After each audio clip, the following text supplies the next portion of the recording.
สบายดีพี่น้องมาตัดเข้านาน้ำกันพี่น้อง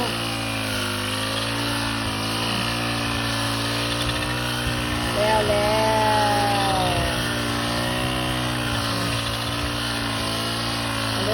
ยตัดเข้านาน้ำกันพี่น้องเลย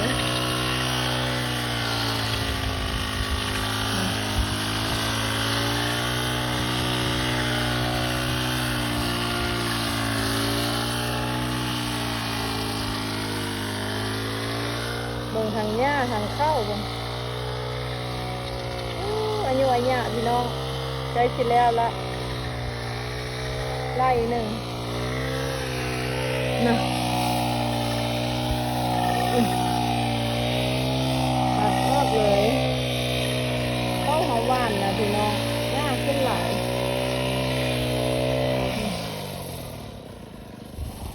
ขวค่อย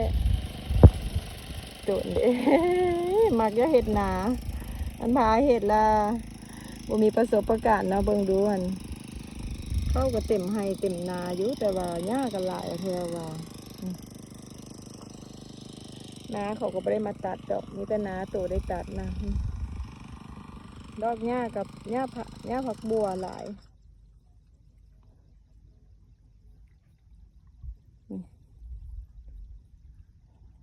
อันนี้เมื่อกี้ปลาคอตัวกันใหญ่เพิ่นย่านเขาจับพุ่นได้มันแล่นเข้าไปในพุ่น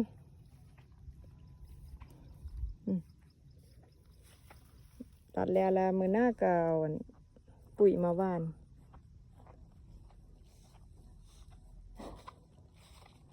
ก็ห้องวะโอ้โหวะ ยอมเลยดิมาแต่เด็กแต่ดื่นสละวะ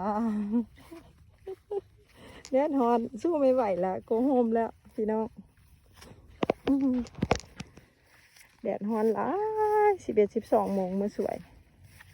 เขากระตัดแต่เศร้าๆดึกๆกับตอนแรงเนาะพี่น้องเนาะ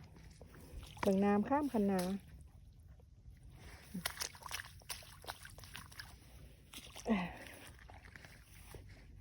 ปูป่านาเนี่ยสมบูรณ์พี่น้อง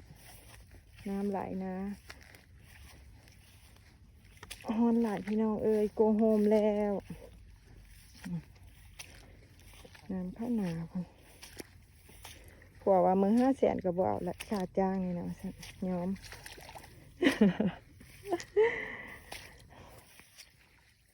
นาล่าพี่น้องโอเคหน้าถ่ายเบิ่งใหม่เด้อ